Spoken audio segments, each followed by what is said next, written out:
কীর্তন জগতটি লাগিছে কাহার কলা নজর, কাঁথির লাগি ঘটি যাউছে গুটে পরে গুটে অঘটন। हाँ आज्ञा माने इछेनका कीर्तन जगत पड़ीछे कला बादल।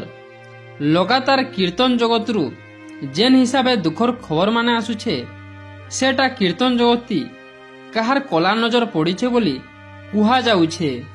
पहला घटना हला फेमस कीर्तन गायिका दीपांजलि दास कर जड़े यूट्यूबर संगे फेरार। ई घटनाटा सारा पश्चिम ओडिशा कीर्तन जगत कला लगे देइथिला। इतार परे घटीथिला दीपांजलि दास कर पूर्व स्वामी दीनबंधु दास आज्ञांकर डेथ।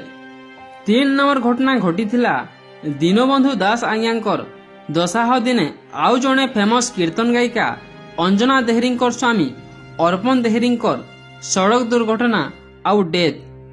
कीर्तन गुटे भक्तिभाव आर भगवान पास के जीवार माध्यम।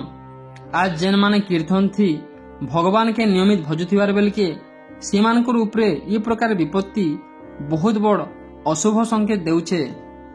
ई प्रकार लगातार दुखर खबर माने कीर्तन जगत रे घटी जाउथबार बेल के कीर्तन प्रेमी मानकू निराशा आर दुख देउछे।